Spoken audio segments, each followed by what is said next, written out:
One of the most corrupt pieces of programming that we're running in the West is the idea that it needs to turn out a certain way or it didn't work out. I mean, just think about your suffering.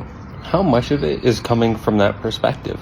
That it should have went this way, therefore I made a mistake, therefore guilt. It's future tripping, because then we're controllable. Because it's at a fundamental level a distrust of the creator and a distrust of oneself. And as long as we're in that state of distrust, it's really hard to be connected to something that you don't trust. At the core, that is why that programming is there.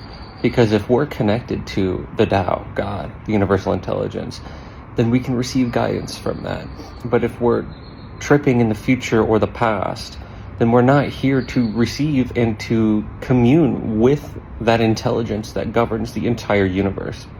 And the more that we're cut off from that through our own shadows of saying it should have went this way or this or that, and I'm this, I'm that, the more that they get to tell us what is true and false, because then we're not connected to truth anymore, because we're not connected to the source of truth. If we're not connected to the source of truth, then they're going to use logic to tell us, oh, this is right, this is wrong. And then many of us get duped into thought forms that are based on falsehood, and then they divide and conquer us. So it all begins with your connection and trust to the universal intelligence. And that truly is the thing that is the beacon in this game. In order to get into that threshold of truth, there is a level of courage that's going to take to stop future tripping, to stop saying that things are going wrong constantly, or that things went wrong constantly, when in fact we don't even know that. So what if you practiced at this moment non-resistance to the past or the future or even this moment, and you practiced acceptance and willingness to do whatever it takes from this moment on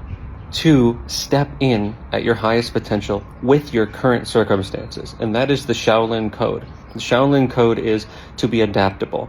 And so ask yourself, how can you be adaptable instead of, I want it to be different? No, the hero looks at how they can act within non-ideal circumstances. Look at all the movies we look up to. That is what they are doing. And I'm telling you, you are the fucking hero. You are the main character. But until you start realizing that, you're probably going to play this tripping game of you're tripping in the future or past. But it's going to be up to you to take yourself out, to unlock yourself from the self-imposed prison that you have created. And nobody can do that for you, and it is going to take courage. But you have it in you. But the question is, how long will you wait? Will it be in this life or the next?